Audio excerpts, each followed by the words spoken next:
All right. Welcome to the Atheist Experience. We are live. Today is Sunday, November 29th. It's the end of Thanksgiving weekend. Yeah, had a nice Thanksgiving with nice turkey and all that. The last show in November. Dawn and I did not plan to both wear kind of olive drab green, but you know, we can color coordinate the show whenever we want.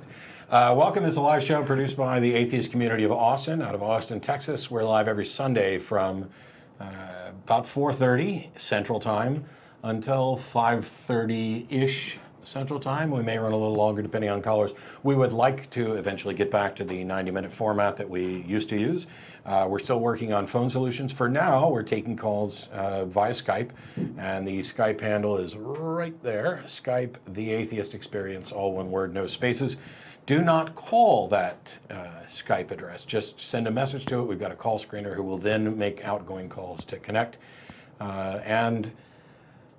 What else was there? Were there events that I need? No, there was nothing I needed to announce. So I'm going to be here for the next couple of weeks, and then I'll be gone the last part of December. And we're still working on phone solutions, but we are now 3 cameras and lights and streaming and decent internet access. And it's different and improved every single time, and there's a lot of work behind the scenes on the show and a lot of improvements, and it's getting there. Yeah, so pay attention to the credits list. It's going to roll at the end of the show.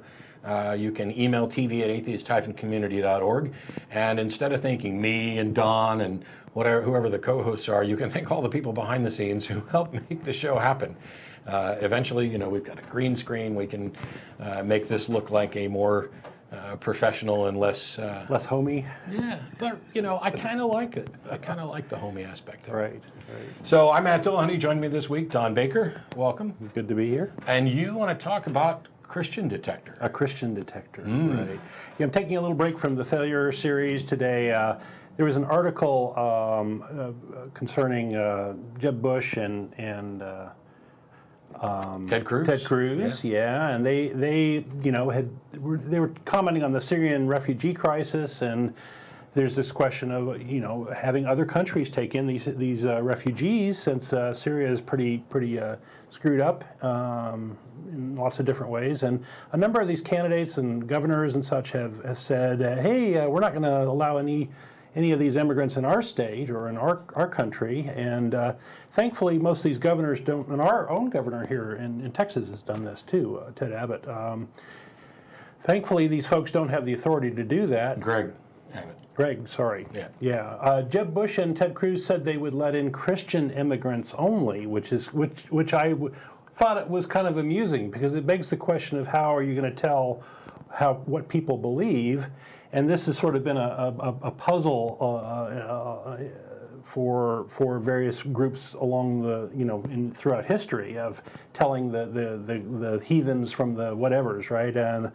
And it also smacks of Orwellian thought police. And so I thought today I would comment on what the world would look like with a Christian Detector, and how that would play out.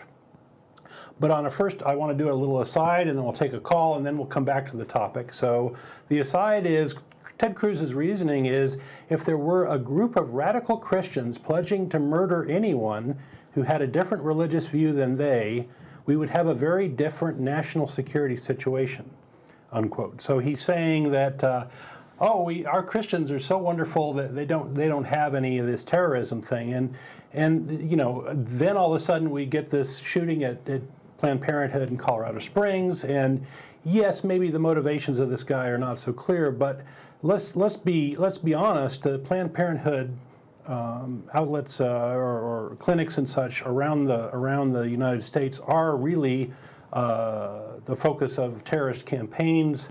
There are a lot of Christians there, picketing and persecuting and cajoling the people going in, and all sorts of death threats and things, and actual deaths caused by such folks. And so, these are real. This is real terrorism going on in the United States by Christians, and I don't think you can claim otherwise. And what about anybody especially like a teenager who makes a church state challenge in their high school, for example. Well, they get death threats from the loving Christians in their community, and they get, a bit of terrorism there. And what about teaching children to obey God, or God will torture them? And we talk to adults on this show who are in their 60s and 70s who are still terrorized by this, even though they don't believe in God anymore.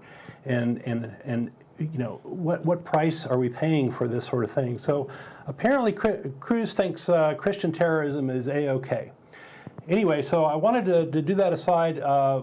We'll take a call, and then we'll come back and we'll talk about a Christian detector throughout history and how we might use a Christian detector today. Yeah, there's a lot here. I mean, don't get me wrong, I am immediately outraged at both the bigotry and stupidity in these pronouncements from them, and maybe we'll get to a little bit more of that in a little bit. There's a great, I don't know if you're going to reference it, but there's a great episode of West Wing called Shibboleth that talks about shibboleths, which is basically a way to detect whether or not somebody is in group or not, right? So we've got Brent in Baton Rouge, Louisiana. Thanks for waiting. Hey. Hey. I just wanted to quickly ask why it was that even though there is no evidence for a higher being. Hello? Seems like we might have lost Brent. If we can try and get him back on, that'd be great. But I'd say there we go. Oh, there we go. Okay. Okay. So even though there is no evidence for a higher being, how, like, what is it that brings you to the conclusion? So or if it doesn't? So you just gave the reason, okay? So atheism, and there's a lot of disagreement and arguing about the term. Some of it's taken place even over Facebook. I've got a debate opponent that I've done two debates with, and we'll talk to more, who tries to say that atheism only means I believe there are no gods, full stop. And I completely disagree with that. But the reason, as you point out, there's no evidence for a higher power, supreme being. That is enough to not believe. I mean, the burden of proof is on the claim that there is a God. If the burden of proof hasn't been met and you may be incapable of meeting it, then no one should be believing. The time to believe something is after it's been demonstrated to be true. So generally speaking, atheists are people who do not believe or who reject the proposition. Hopefully they reject it because there's not sufficient evidence for it. That's not everybody's reason. There are people who are, atheists for bad reasons. There are people who are atheists for other good reasons as well. But I find it strange that somebody could start off by saying, even though there's not evidence for this, why don't you believe it? I mean, that is the reason. I agree, but your stance on so as an atheist, do you believe in anything other than, I guess, the material? Or, like, do you believe that something else is held accountable for thought process? Okay, so atheism is only about whether or not a God exists. It's entirely possible that someone could be an atheist and believe in something supernatural other than a God. Like ghosts, for example. Yes. Ghosts, and there are some atheists who buy into all sorts of bullshit, woo-woo, pseudoscientific claims for bad reasons. I don't. I don't believe that, I do not believe that there's anything other than the material world, for the same reason that I don't believe in a God. There's been no demonstration that there's anything other than the material world. I can't speak for everybody or every atheist, but as I'm an atheist because I'm a skeptic, because I evaluate the evidence for the claims about gods and the claims about supernatural. They don't meet their burden of proof. There's no good reason to believe them, and so I don't. And as soon as somebody provides a way, first of all, they'd have to provide a mechanism by which we can investigate and confirm the supernatural. because science is limited in the sense that it can't investigate those things without a mechanism, without a method, and nobody's provided a method. So until that happens, I don't see how anybody can rationally accept anything supernatural. They need a method to investigate it, because otherwise it just becomes argument from ignorance fallacies of, hey, you know, I had this experience and there's no other explanation other than it was a ghost or it was a demon or it was a god. Well, the fact that you aren't aware of a particular explanation doesn't mean that your conclusion about it is correct. So that, once again, we're back to the time to believe something is after it's been demonstrated. And just the last point. Do you believe that there's something else that we can hold accountable for our own thoughts other than the material world? Because if the material world is the only, or rather what we can observe is the only, I don't know really how to put this, the only factor or the only thing that causes thought to occur, then it's all predetermined what we think. Okay, so even though that it is a complex mind. that's not necessarily true. I mean, just so you're basically advocating for, if the material world is all there is, then hard determinism is true. That's not necessarily the case, which is why there have been debates about whether hard determinism is true or soft determinism is true. There are a bunch of different views on this, but it doesn't matter ultimately. So I'm a thinking agent. My brain works and it does things, okay? It's possible under hard determinism that everything that I've done is dictated by the physical laws of the universe, that there is no such thing as free will as people would normally describe it. That doesn't in any way change the fact that it's this particular meat sack that is responsible for those actions, that is responsible for those thoughts. Just like if I've got 20 computers on a network, if, you know, I don't know that we would say that any of those computers have any free will or have any way to escape the limitations of the material world. The one that has got the virus on it that is polluting the network, that's the one that's responsible, and you go and you fix that. There's an entirely practical method by which you can go about evaluating these things. If you appeal to something supernatural, first of all, you don't have any justification for doing so. But if you do, how does that change or fix the problem? Like, for example, if I'm not just a brain that is producing consciousness and taking action, but there's actually a soul that is steering this brain, how does that fix any of the problems that you're concerned about? Well, where I was coming from was that our thoughts could or could not be changed, or rather manipulated by our choices, because of course there wouldn't be another way. Sure, our experience plays into our choices. Absolutely. People change their mind. They change their. I'm a different person now than I was 20 years ago. Aren't you? Well, yes.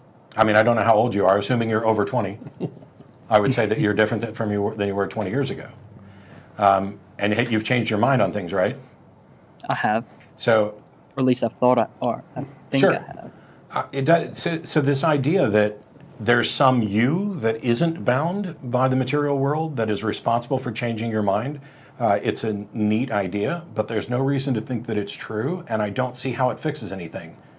I don't see how it changes the fact that, you know, you're the one talking to me, whether you were predetermined to call the show today and say the things you were going to say is a completely separate issue from the impact that your words and this discussion has on each of us and everybody else who's listening.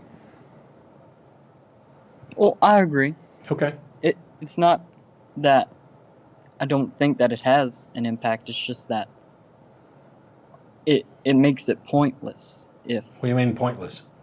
Well, if you can't choose, if it is an illusion, somehow created, then it kind of makes it pointless. In my That's how I that's see what that doesn't. I'm asking, what do you mean by pointless? Because you've agreed that even without appealing to the supernatural, minds can change, and that one of I think, well, I don't think we explicitly hit this point, but I think you would agree that one of the ways minds change is by having conversations and debates, and by presenting different evidence and different arguments. Isn't that how minds tend to change? Yeah. Okay, so then even if it was all predetermined, well, first of all, if it's all predetermined, then okay, it was predetermined that you would think it's pointless, at least for now, and that doesn't change a thing. You're stuck. So if you don't have the type of free will that you'd like to have, or if you do, nothing changes. Because if you don't have it, there's nothing you can do about it, and you either accept it or you don't, and you don't have any say in that. Or if you do have it, then you're still in this position where you need to be convinced, and minds change. Let me jump in here if you don't mind. Yeah, especially in the pointless. I think that one of the things that theists struggle with is, with God, there's a grand purpose with a capital P, a purpose, and everything has meaning, and it's all part of God's plan, and all this good stuff. And without that, you don't have a grand purpose anymore, a grand capital P, but you have small p purpose, where each individual is making decisions for themselves and how they impact the world and these sorts of things, and the legacy they leave and these sorts of things. And this is where we atheists hang our hats.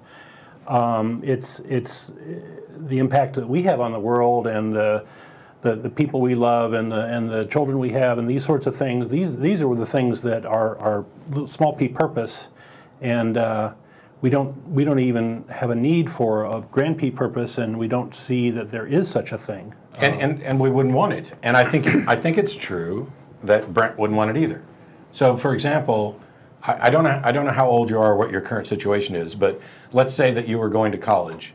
Would you rather pick your own major, or would you rather have that assigned to you by the college or the state or your parents? Well, I would like to pick my major. Sure. Now, when it comes time for you to Pick a mate. Would you rather have that dictated to you by other people, or would you rather, do it on your own? My own. Okay. So if that's the case, what is the appeal of having a God outside of the universe that is dictating a meaning and purpose for everybody? If it's something that we would reject and revolt against in every other circumstance, what makes it good when there's a God doing it? Well, no, I don't believe that God. Well, that would make it pointless as well if God was doing everything for you. Well, See, so you don't think that God has a plan? well, no, you can have a plan without controlling what other people. Does God know everything that's going to happen? I believe Okay. that. Yes, Did God create the universe? I believe that. Could he have created a different universe?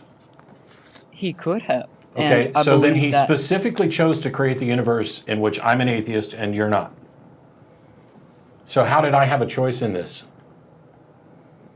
If God picked this universe from other possible universes, how did I have a choice? How is it not the case that God specifically chose the universe in which I would be an atheist? Well, that's the whole reason for my belief, is because I believe that you are your own individual being, and But that means that I could do things that God didn't choose. I mean, okay. Well, then he doesn't know. I believe I've led myself. I don't know exactly what. So see, the thing is, if there's a God who created the universe and who could have created different universes, that means he made a decision to create this specific universe knowing exactly what would happen.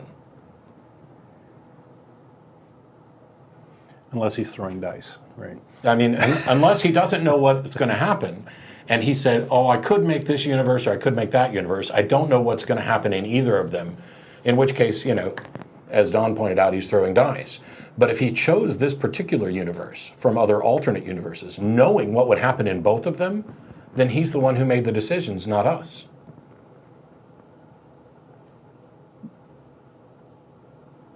Well, let me skip past that because it tends to be a stumbling block.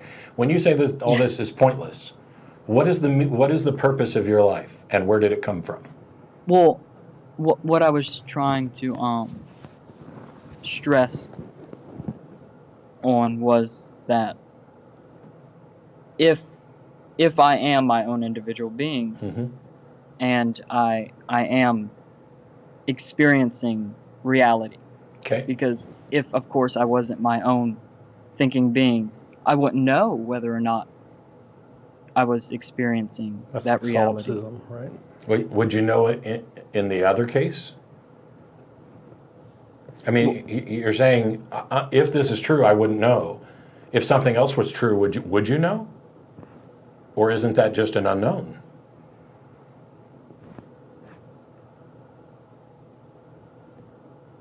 So when I'm afraid I'm not catching on. you're afraid what? I'm afraid I'm not catching on to that. Okay. So you're saying if you weren't your own person, or steering your own ship or making your own decisions, then you wouldn't know. Well, I'll drop this because it's confusing. You said that it's pointless, and I still don't know what you mean by that or why. Well, what I mean by pointless is that there's no point in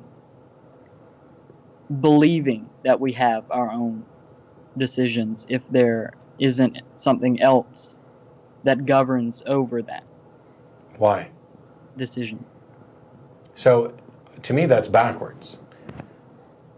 So, first of all, whether or not there's any point to believing we make our own decisions, I'm not sure what you mean by point or why it's important. But when you say that if we don't make our own, if there wouldn't be a point to this if we didn't make our own decisions, would there be a point to it if we did?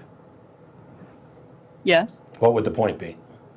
The point is that you're choosing the path that you lead. Okay. And How is that fundamentally different, and why is it valued? well, Because if you can't tell, can you tell the difference between whether or not you have free will or whether or not you have an illusion of free will? no, that's the reason. Okay, so if you can't tell the difference between it, then that would seem to imply that from your perspective, they are indistinguishable, and yet you want to say one of them has a point and one of them doesn't. I don't know what the point is. I mean, other than saying, which is what I think you're saying, it would be nice to think that my actions are not predetermined. And it might be nice to think that, but I'm only concerned about whether or not it's true. It would be nice to think I'm going to live forever. It would be nice to think I'm getting ready to win the lottery. Well, I don't really want to know what's nice to think. I'd rather know what it is definitely. Okay, me too. I'd for love you. to know what's true. Yes, sir. So, if you admit that you can't tell the difference, you have no way to tell which of these two scenarios is true, then you can't have any good reason to believe one over the other. So your position must be, I don't know. Yes. Okay? So So how can you be a theist? well, it's because I believe that there is. Okay, how do you tell the difference between a universe that is theistic and a universe that is not theistic? You can't. Okay, so if you can't Or at tell the least I don't difference, think that you can. if you can't tell the difference, then what justification can you have for believing that it is a theistic universe? That you are. Well, I'll help you out. You can't.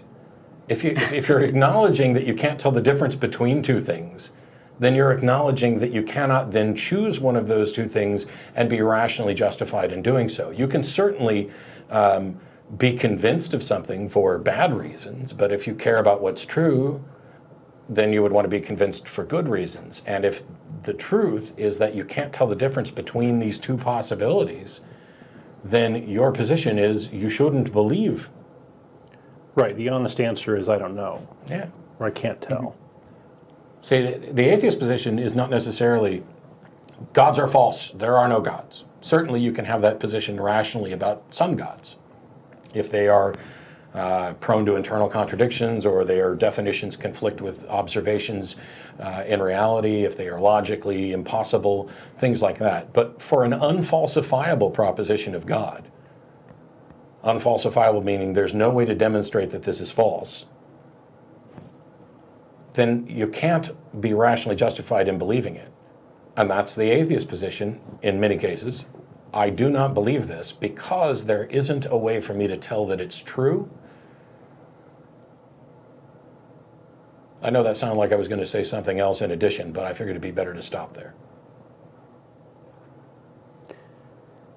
Well, I think a lot of folks come to their theism because they were sort of brought up in that environment, and I think it takes some exploration and understanding to even pose these questions and ask these questions and mull this all over. And it sounds like you're sort of in the process of doing that, which is admirable. Yes, that's my effort, because the direction that I wanted to steer this in was that we create the concepts that we have depending on what we observe. Okay. Is that false? I don't. So we create the concepts based on what we observe. I think that that's fair. We observe things and our brain conceptualizes them, sure.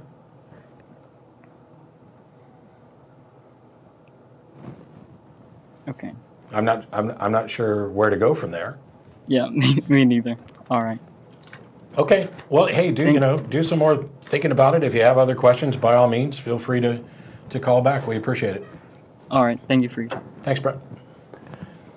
Yeah. So who are we going to take next, and then I'll do a little bit more? We'll go ahead and get Allison queued up here Okay. as she's from Austin, and so are we.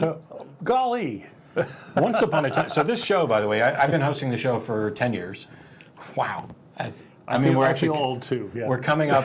It'll be 11 in March that I've been hosting the show, but the show's been on for 18-ish. Yeah, quite a long time. 18, 19. We need to figure out when the 20th anniversary is so we can have a big freaking party. Yeah. Continuously running live call-in show. There were gaps for various studio problems, but the early shows weren't live. And eventually we went to taking live calls, and it was just a little public access show from the public access studio, and most of the calls were from Austin at that time.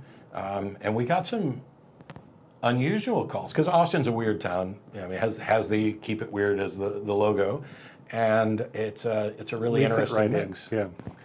But in recent years, not only have we had fewer theistic callers, but we've also had fewer and fewer callers from Austin, and perhaps even the United States. When I look at the caller list right now, it's Austin, Birmingham, England, and Gothenburg, Sweden.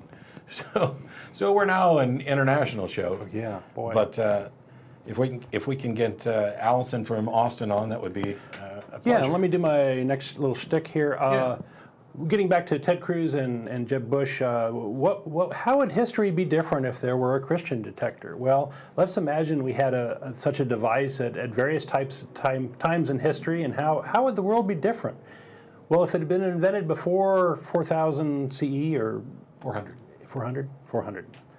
The Romans. This is when Constantine came to power and established Christianity as the religion of the Roman Empire. Before that, Christianity was kind of a seditious movement. It was considered to be, the people didn't pay tributes to the gods, which was kind of a protection thing, and it was considered kind of a tax that everybody needed to pay. And the Romans could have wiped out Christianity. But after Christianity got a foothold, there were various versions of Christianity, all sorts of them, and the one we have today may not even be the right one. You know, it might have been that the correct version of Christianity got stamped out along the way. And Well, first of all, we don't have one today. we don't have one today. We have a number, there's over 1,000 denominations that identify as Christian. Sure. And I've said before, you can go right down to the First Baptist Church and look at the front row pew, and there are as many different God concepts and views of Christianity as there are people sitting there. So yeah. So would we even have anybody that had the correct version of Christianity, or what does that even mean? Given that there's all sorts of different shades. Well, after Christians rose to power, the Christians would have maybe used this Christian Detector to separate out the pagans, or when it came time to exterminate the Cathars, instead of killing Christians and the Cathars, they could have separated them out and had a little less fallout there. During the witch hunts times, they might have been able to find the witches using this Christian Detector, perhaps. I don't know. Maybe there had been less killing there. We've had 1,400 years of persecuting Jews, and through various times in history, separating Jews from Christians has been very important. Like in the Renaissance, there was convert or die for a lot of Jews, or not the Renaissance, but before that, I'm sorry, during the Inquisitions and all that. What about telling Protestants from Catholics during the 30 Years' War, which was one of the most destructive religious wars in history? And it might have even been helpful during the Holocaust to separate out the Jews. So a lot of this is not good, right? A lot of this is feeding into holy wars, and how would we would we have done better to separate out the different beliefs or not? So let's go ahead and take our call. We've got Allison on, right? Yeah, the other interesting thing about that is, let's say we could invent an actual Christian detector. Mm-hmm. I think that most Christians would be afraid to point it at themselves. I'm getting to that. Oh, okay. Okay. Damn it! I jumped all over his line. So we'll talk to Allison here in Austin. How are you doing? Hi, how are you guys? Doing pretty well. So I'm a new atheist. I used to be a Methodist, and about a year ago I looked at all the evidence, became an atheist. Congratulations. Sparkly new. Excuse me? Sparkly new. Sparkling new, exactly. And my sister is actually an atheist as well, more agnostic. And she's about to have her first baby, and we were wondering, we were pondering if we should, we're not going to raise her in the church, and we were wondering, how do you keep religion out of explaining to a child that death is okay? So I'll let Don chime in on this in half a second here. I think religion has poisoned all discussions about death and life and the relation between the two, and have built up a kind of theater of bad expectations that, in an attempt to make things easier, actually make it worse. By this idea that, I've been in an estranged relationship with one of my parents, and now they've died, but it's not over. I'll get a chance to meet them again and talk in heaven and make amends, assuming that we're all going to the same place. What it does is I think this attempt to get rid of our grief is a bad idea, because the grief process and coping with a loss is something real. Funerals are not for the dead. Funerals are for the living that knew the dead.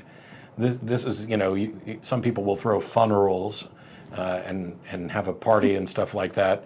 I don't care what you do with me after I'm dead. Do whatever you need to do to get on with life and kind of, not be mired in a sense of loss. But if we were to teach people from the beginning, not that there is an afterlife or that somebody on high is watching and you'll have a chance to make amends, but as far as we know, we're all going to get one shot at life. We have no idea how long it's going to be. We don't know when the end is coming. And that given this scenario, the best thing we can do is live the best life we can and cherish the people that we cherish, and when they're lost, that it is okay to be sad. You've lost something, and that the good times that you've had with them are not necessarily going to outweigh the loss, but they can kind of diminish some of that loss. Last time I talked about this, I talked to a little girl, or I talked to her father, she was there in the room, about, if you go to a party, the party's going to end at some point. You also know that maybe you're going to have to leave the party before it's actually over, something Christopher Hitchens referenced, which I thought was beautiful. If you spend the entire party anxious over when you're going to have to leave or when the party's going to be over, you're not going to enjoy the party as much as if you recognize this party's going to end at some unknown moment for me, and the best thing I can do is enjoy it and have the best party that I can. Yeah, that's actually really beautiful. Thanks. Yeah. I would add, kids often get very wrapped around the axle about death, at a particular age. And I think part of it is they might be experiencing a loss of a pet, or grandma might be dying, or that sort of thing. And they might be very afraid of what that means. And I think the thing to do is to reassure the child that it's part of life, and as you say, Matt, you're best to make the most of what time you have, because your time may be short, and you're not going to be tortured or feeling pain afterwards. It's just you're going to be gone, and you'll live on in the memories of the people you've touched. I think later on, as they come to grips with it more, you can begin to talk about how in some instances death is a gift. Yes. That people, there are people whose life experience is so mired in pain and anguish that death could in fact be a gift, which is why I'm absolutely supportive of death with dignity and other causes like that. The party analogy I like, because they get it, because they're going to go to birthday parties, and it also lets you teach another point. There are people who are afraid that without the idea of an afterlife, this idea of let's enjoy the party necessarily devolves into hedonism of, oh, screw everybody else, I'm going to do what's right for me. And the party allows you to point out that you should enjoy it. And one of the things that you should work to do is not ruin the party while you're there. Because if you are at the party and you decide to start throwing things around the room because that's what you feel like doing, you're going to be asked to leave and your party is over. And that there are other people at the party who want to have a good time too, and it's much better for us to work together to have a shared pleasant experience than it is for us to sit there and argue, because that ruins the party as well. But Amen. Yeah, it's just been really difficult for us to conceptualize, coming from a theist background, exactly how to explain it to a kid in a way that isn't just like, it's over, it's done with, it's sad, but get over it, essentially, is what we're having trouble with. This is part and parcel of, I think, being a non-theist is dealing with the reality as it is, and maybe there's a better version of a fairy tale out there that would be a more candy-coated version of what you'd like to have happen, but I guess if we have beliefs, it's that we want to understand the world as it is and take it as it is, and good and bad, and sometimes there's bad, and sometimes death can be good if somebody's really suffering. It's just part of the party, like. Yeah. One of the nice things that it's not just when you lose someone that you care about. You have suffered a loss. What you're regretting is that you're not going to have more time for them to influence your life. looking at how they've already influenced your life, how, you know, if you surround yourself with people who make you a better person, who educate you about certain things, who give you a new perspective on things, who are there to kind of help be your checks and balances when you, as a fallible human being, would have made a horrible mistake. It is a loss that they're not going to be able to do this anymore, but I'm grateful for the people who have filled that role while they were there. You know, I have only one grandparent still living, and the others who have died, my family think that they're in heaven and they'll see him again. I can't say that that's not true. I just don't happen to believe it. But I'm grateful for the impact that they had on my life prior to that. I'm sad that, you know, I get to go home for Christmas and I'm only going to get to see one of them. But I'm happy that I at least still get to see one of them and interact for a little while longer. And while I miss the others, the impact they had on my life and helping to form who I am, that's valuable, and it takes some effort to be okay with that. But I think the biggest reason people have problems being okay with it is because religions have absolutely poisoned the way we think about it. And if instead we begin, you know, with a child who's been raised to look at this in a much more, you know, rational, secular fashion, I think that grief may for many people be more manageable. Right. But everybody's different. So. And religions play on the fear thing, and that's just really brutal, especially I think for kids. You know, the lesson becomes, you know, if you're not right with God, you're going to be tortured, you know, when you die, and you're going to go to a bad place, and these sorts of things, and that's just horrible. It's a horrible thing for anybody, I think, is to get that sort of moral lesson. It's much better to say, well, you know, you're going to end, and you're not going to feel any pain. But I don't think any of my grandparents are in heaven, but I also don't think any of them are in hell.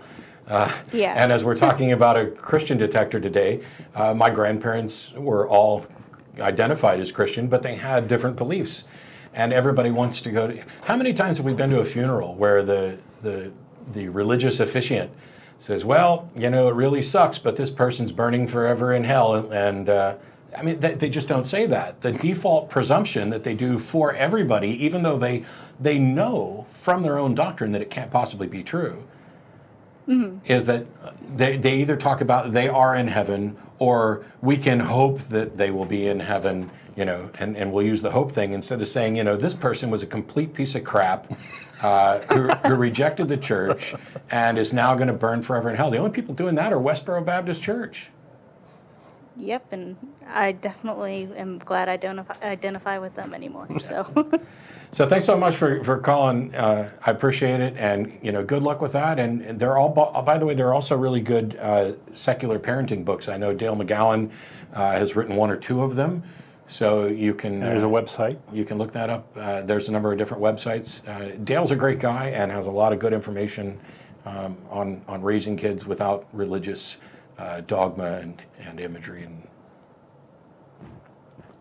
So good luck All in right. your adventure. Sounds wonderful. Thank you. Hopefully I can make it to a meeting. I live in the Austin area. So. Great. Well, We'd we'd love to have see you. Which, by the way, I'll do a reminder as we let her go, and we can go ahead and queue up Ludvig in Sweden. After the show's over, some of the folks get involved in the show get together and are going to Threadgills on Lamar, the original one, the one where Janis Joplin actually worked years and years and years ago. We're over here in about 15 minutes, give or take, and I would expect folks to start arriving over there a little after 6. Any atheist or atheist-friendly people are welcome to come over and meet folks. I won't actually be there today, but there will be the folks behind the scenes. Some of them will be there. We've got so a halfway decent audience here today. So great. So we've got Ludvig in Sweden. How are you? Or I think we do. Ludvig? Ludvig, are you there? Well, I can talk about this Yeah, a little bit. we'll go ahead and through the Christian Detector while we get that set up. Yeah, so we talked about the Christian Detector throughout history. Well, today we might actually use it to expose demagogue politicians, like a lot of folks claim to believe in God. We'll be right to you, Ludvig. Okay. we might expose them as what they are, as they're sort of leading people on, perhaps.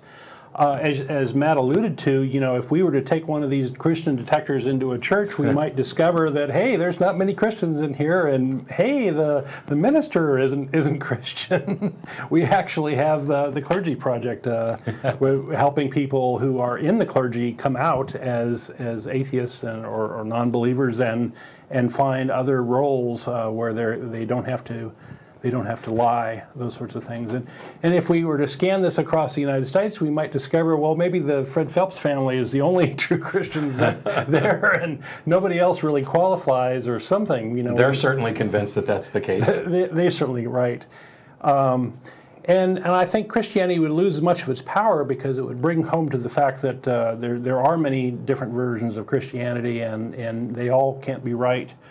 And all of these things that I think atheists see pretty easily.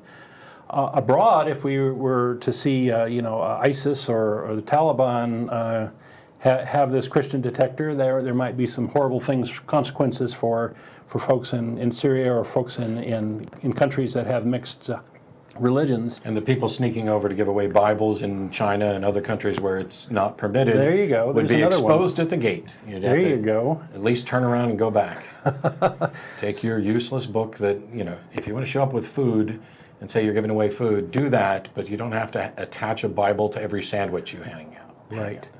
So the idea of a Christian detector is kind of a pipe dream. Cruz and Bush are just using the idea, I think, to pander to their base.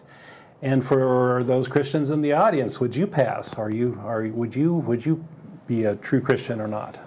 Go ahead. The thing that got me most about this, Jeb Bush was actually asked, how would you go about actually telling who's a Christian and who's not? And he oh shucks, I think you can tell. It's funny to watch his body language as he's kind of dead. Well, I think you can tell this. And talk about politicians not answering a question.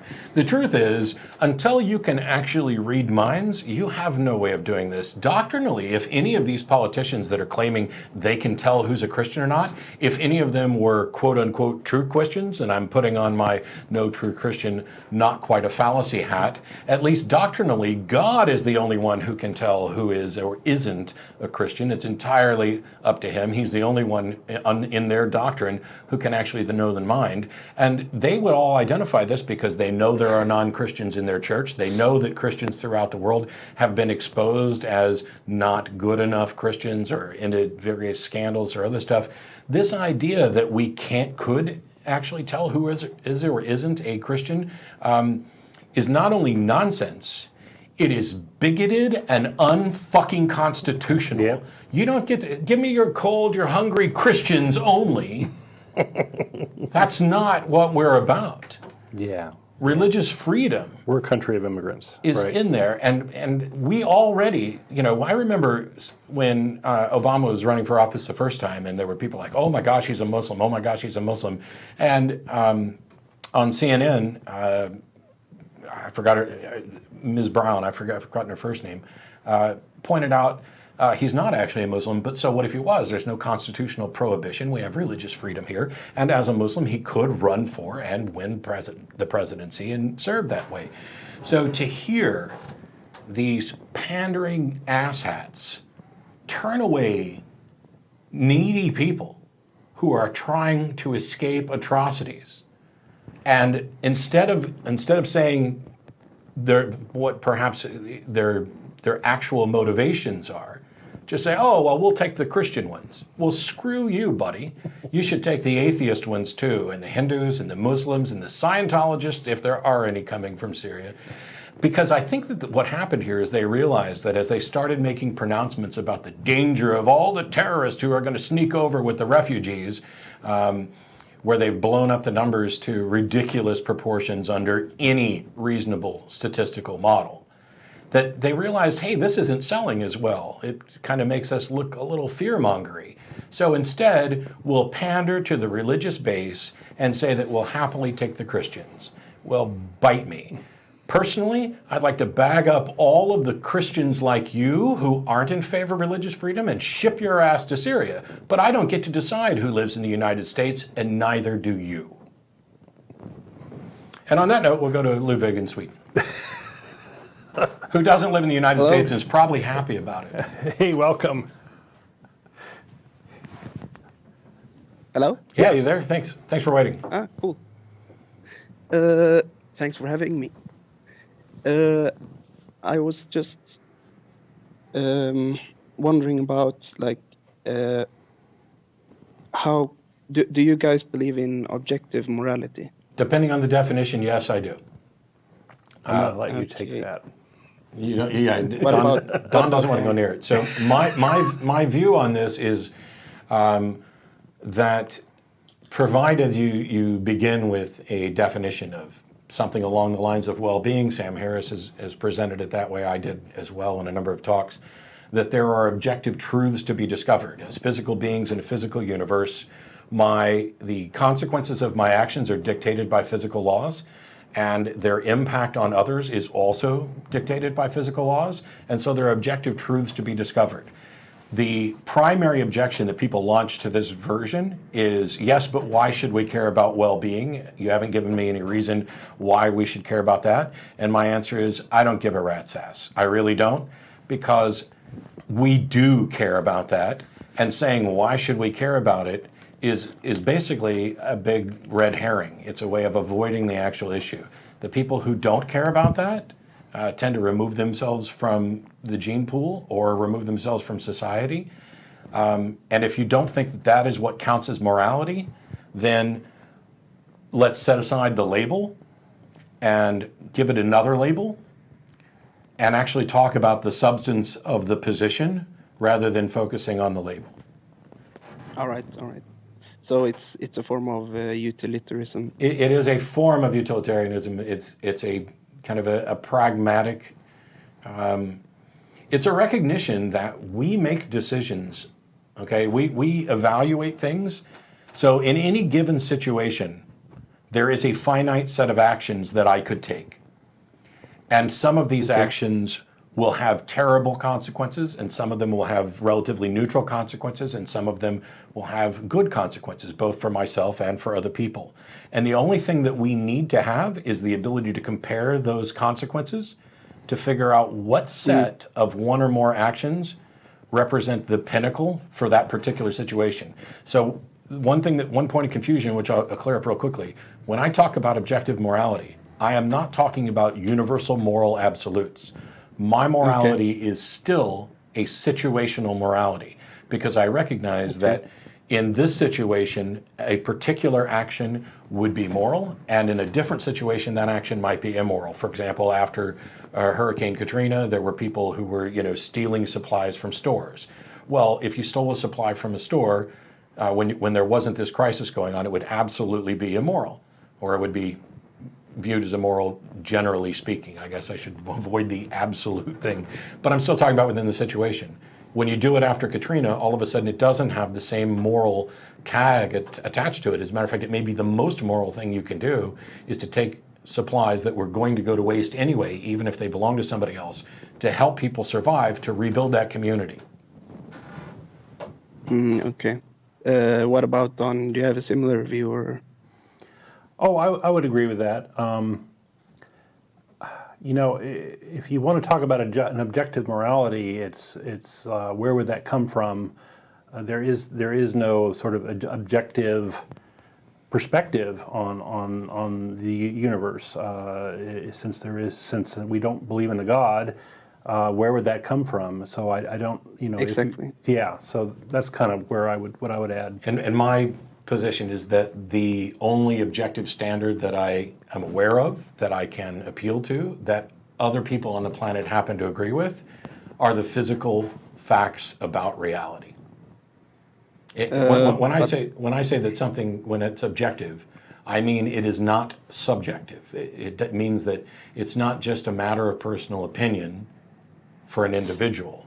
It is an assessment of the consequences of actions, and those things are dictated by the laws of the universe. I don't know if you can say that there is any objective facts about reality, because there all are no facts objective is facts perceived by a subject. So okay, so I wholeheartedly reject that idea, because basically what that is, it denies that there's any shared reality.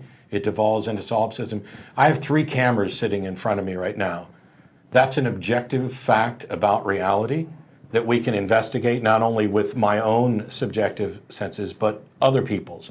And if the response is that I only have access to other people's opinions because that comes through my senses as well, now you're into the, you're basically just denying that there's anything about reality. And No. Okay. Not denying, just saying that it's not the same thing as denying it, because I'm basically saying that denying it would it's basically saying that you can't perceive the absolute reality. I don't it's not care. the same as denying that it exists. So I don't see any path to confirming that the reality I experience is the absolute reality. Exactly. Okay, this is what I'm saying. I don't see any solution to the problem of hard solipsism. I don't have any way to show that I'm not a brain in a vat. I don't have any way to show that I'm not living in the matrix. But I am stuck dealing with the reality I experience, whether it's the ultimate reality or not. And if you and I are in agreement that we're both experiencing this reality, then it is objective within that scope. This idea that objectivity only applies if there is access to absolute truth is just bizarre to me, because you could be a figment of my imagination, or at least I can't show you're not. But I have no reason to think that that is the case, and I still have to operate as if you're not, because acting as if you are a figment of my imagination has consequences. Okay, yeah, true. But that was a bit of a sidetrack. I basically wanted to call just because I'm a theist and I believe that objective morality cannot exist without a God. So basically, I just wanted to hear how can it exist with a God? Because if there's a God who is the arbiter of what's moral or not, can he change his mind about what's moral? My position is not. It's more. It's more that I believe that objective morality exists, and I believe that it cannot exist without a God. So therefore, okay, I understand that's what you think. I'm asking you, how can it exist with a God? Yeah, but I don't have to account for that because. Okay. Well, if you're not interested in accounting for what you actually believe, then I'm not interested in continuing the discussion, because that's what you're doing, is avoiding it. You think that there's an objective morality, and you think that this can only come about if there is a God. Now, you haven't demonstrated that it can only come about through God. You've just asserted it, and you have not demonstrated that it's possible for it to come about with a God. But listen, if objective morality exists, and I can demonstrate that it cannot exist within a world without God. Yes, then, but you haven't done either of those things. No, I know. So basically, I think you provided an account for, like you made a reasonable argument, and so. I don't know what I think. Okay. Hey, not knowing what you think now and continuing to evaluate it, that's pretty good. The reason I was asking the questions is because I've had this conversation a lot, and the objections that theists tend to launch against a non-theistic universe with respect to morality are not in any way solved by a theistic morality. Because, so their view is there is an objective morality, which they can't demonstrate, but they're convinced. Okay, cool. But the second part of the view is that there can only be an objective morality if there's a God. Now, in order for that to be true, it must be true that objective morality exists, which they haven't demonstrated, cannot exist without a God, and it must also be demonstrated that it can exist with a God. And this is why when we talk about God models, if, hey, is slavery immoral? Well, there are religions that were okay with slavery, including Christianity and the Bible. But let's just go to an outrageous example. It would be immoral, I think, for Don to lop off my head in the middle of the show. I think almost everybody on the planet, would agree that that would be viewed as immoral. If there is a God who is the arbiter of what's moral, then that God either can say, lopping off Matt's head is moral, or he can't say that. And this is where we get to the Euthyphro dilemma. Is something moral because God says so, or does God say so because it's already moral? If something's only moral because God says so, then God could say that lopping off my head is moral, and it would be the case. He could, it's moral for you to kill your kids, it's moral for you to rape people, and that would actually be the case. Almost everybody objects that, the simplistic divine command theory.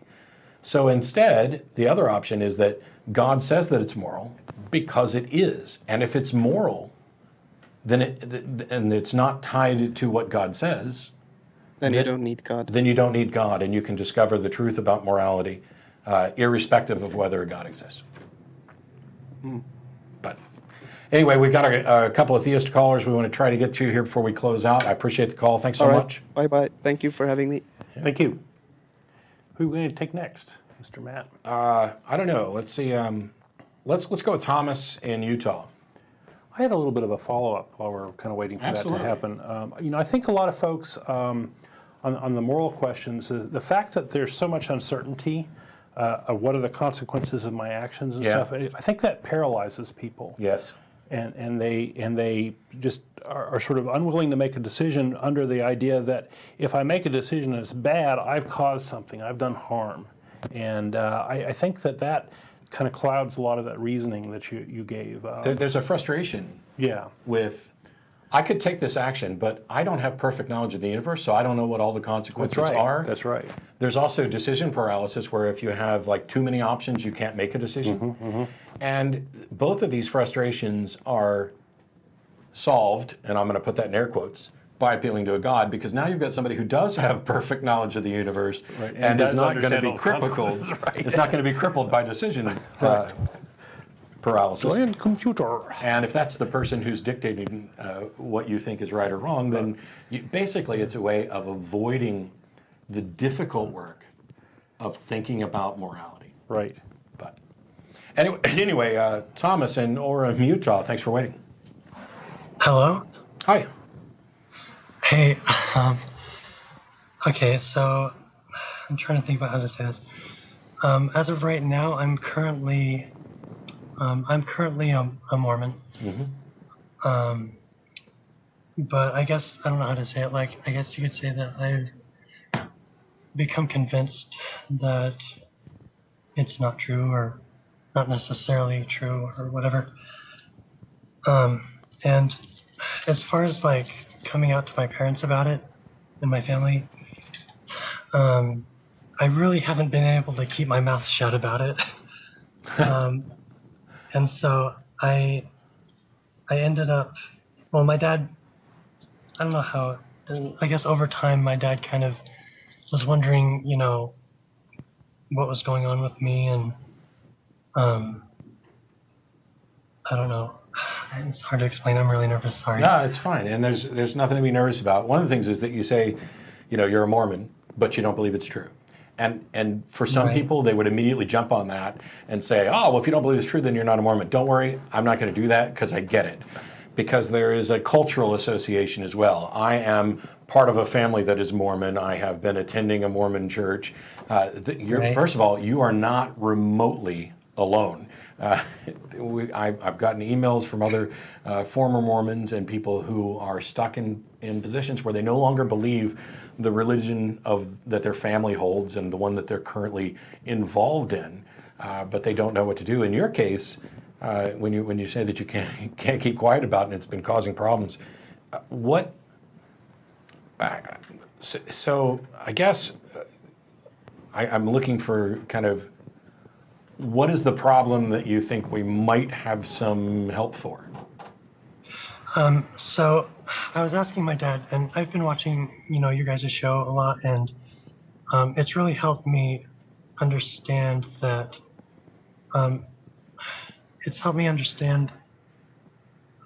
there isn't absolute certainty about religious claims. Or I would say about anything.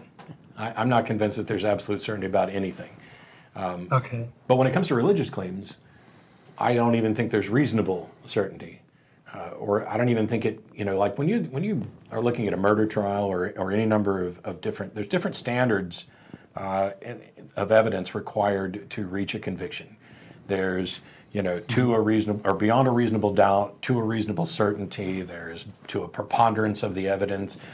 When it comes to religions, not only do I not think any of those have been met, I would, if I was the judge, I would throw the case out for lack of cause before we even got around to putting it on trial, because this is nothing but unfounded assertions. A whole bunch of people believe that this is the case, and they can offer nothing substantive.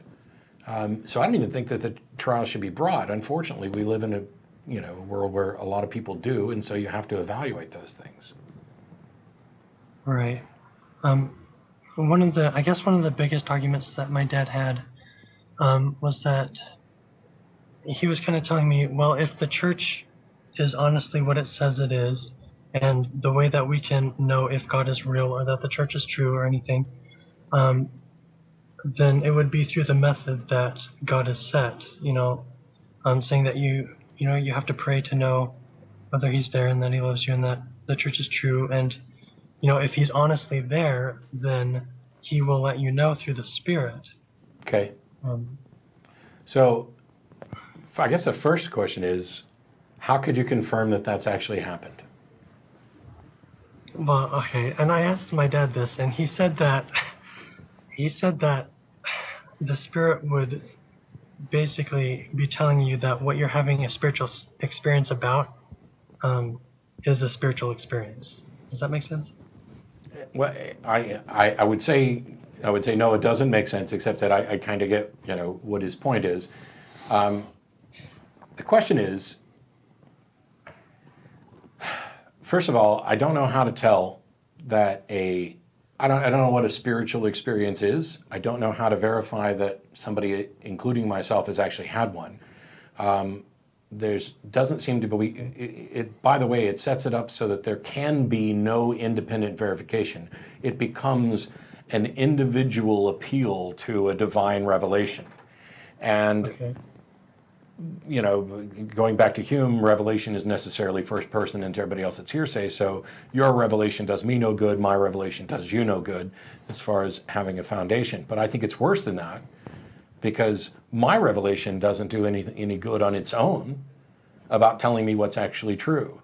And the argument is, God is perfect, and if God is perfect, He will reveal Himself to you in a way that you can, in fact, be confident and rationally justified in believing.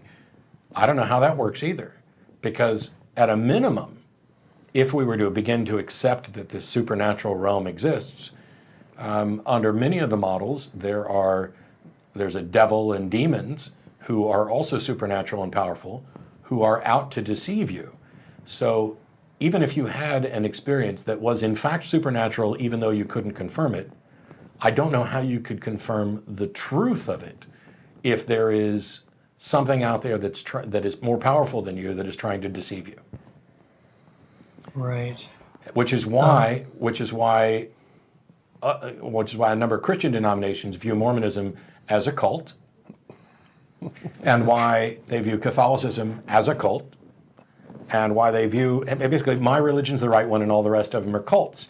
And most of these are saying this about most of the others, that if there was a God, why would He pick this individual method of revelation, which cannot be verified and is prone to abuse under His own system? And basically there's an argument against theism called the argument from inconsistent revelation, which is all of these people are running around convinced that they have had a revelation from God. They are all convinced that it's true, and all of these revelations are in conflict with one another. By a reductio ad absurdum argument, you can show that they can't all be right, but they could all be wrong. Right. And if you're not in a position to be able to tell which of them is actually right, then the only rational position is to reject all of them Not to say they're false, but to say, I cannot believe that they're true. Right. So, I guess my last question is, I guess I don't completely understand what independent verification means in this context. Oh, it's really easy. Hey, Don, how many cameras are in front of us? There are 3. See, I've just verified it from somebody other than myself. Okay. That's how we go about. So reality. It's been said that reality is, or the things that are true, or reality is what doesn't go away when you stop believing in it. But also, the reality is what we agree is there. So I could, maybe stop believing the cameras; they'd stay there. But the other aspect is that reality is what we agree on. The way science goes about exploring the world, it doesn't make proclamations about truth. It doesn't say, "Oh, X is true." It builds models which are probabilistic and that are tentative based on the information, and it constantly seeks independent verification. Hey, I just did this experiment and these are the results I got. Would you go and do the same experiment without me and see if you get the same results? And if we continue to get consistent results, now all of a sudden we have a model that appears to be consistent with reality and is supported by evidence. That doesn't happen with religion. As a matter of fact, as I pointed out on a Facebook comment yesterday, creationists do not try to prove the truth of creationism. They spend their time arguing against evolution, as if that would prop up their belief. Theologians are not experts on gods. Theologians are experts on what other theologians have said about gods. They have no expertise, they have no demonstration of truth, and instead of trying to demonstrate the proof of theism that they're doing, they just assert it, or they come up with unfalsifiable claims about it, and then they spend their time, as you've heard from callers and seen in debates, saying, on the view of atheistic naturalism, this can't account for it. We can't give an account for objective morality. We can't give an account for whether or not we're a brain in a vat. We can't. They just basically say, here's all these things that we wish were true, that we're not brains in vats, that we have an objective standard. You can't account for those things. My view can, therefore I win. That doesn't confirm their view at all. They're not. Theologians have no demonstrated expertise in anything except what other theologians have said. Okay. The emperor has no clothes, and they're trying to redefine the word naked so that it doesn't apply to their emperor. But on that note, Thomas, I appreciate it. I wish you good luck. By all means, you can also email tv@atheist-community.org or call back again if you have other questions. Good luck with your coming out process. Yeah, thanks. Thank you. We're running a little long, but I would like to take John in London if we can, real quick. Yeah. Is that good? Yeah. Let's get John queued up. Did you so on your Christian Detector thing? Yeah, kind of went through the topic, but a few things. But I mentioned the episode of West Wing, which is called Shibboleth, and Shibboleth is a way of secretly or not quite secretly denoting an in-group from an out-group. It comes from a Hebrew word, which was in the story, and I think it's Judges. I may be wrong about that, but it's in the Bible. a certain group could pronounce it the proper way, and the outsiders could not. Yeah, it's basically a secret code word. It became a test Yeah. of that sort. Yeah. But there's a great episode of The West Wing that deals with this, and what it's basically showing, both this episode and what we talked about today, is that this idea that you can tell what someone believes or the veracity, or not the veracity, but how sincere they are about something, it's all mind reading. I think that what some of them are doing is saying, oh, these refugees, we could show that they've identified as Muslims for their entire life, so they're not Christians and we will deny them. And anybody who claims to be a Christian will have a test for it. There's this really cool meme running around the internet right now, which is a written test for whether or not you're actually a Christian. And it starts with, like, are you a Christian? And then the second question is like, did you lie about the first one? It's hilarious. Look, you might find it on Facebook and all over the place. But anyway, we'll finish up this episode with John from London. Thanks for waiting. Don, it's nice to talk to you both. Great, thanks for calling. Yeah, so Yeah, I'd like to talk about Adam and Eve, that God designed them to live forever on paradise earth, which is different to what Christendom teaches. Okay. So you're saying that your belief is that God designed them to live forever on paradise earth. Yeah, that's right. So if Why do you believe that? yeah, well, if Adam and Eve hadn't have eaten from tree of knowledge of good and bad, so God said to them, "You will die if you eat," and Satan said, "If you will positively not die," and that God is lying. But we all agree that they would have knowledge of good and bad. That wasn't the question, but it was whether or not they would die. And so it tells us that God actually designed them to live forever as humans. That's why we've got such big brains. You know, it's a wisp of a story, and you can interpret it all sorts of different ways, and it has been interpreted all sorts of different ways.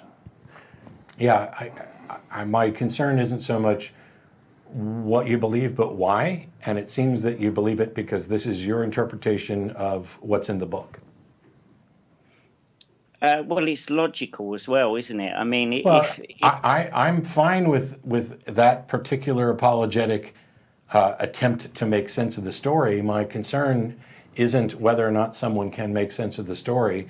It's whether or not the story is true.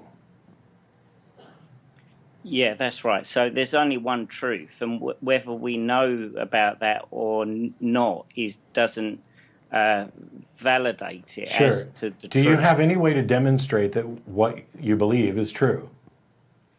Well, it will be validated. Our knowing the truth now, as human beings right now, is not the most important thing from God's point of view. Because if it was, How do you God know could- that?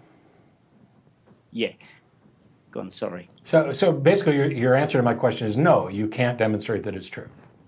Well, the only proof that has been provided is very difficult proof, like we spoke about last week, which is fulfilled prophecy.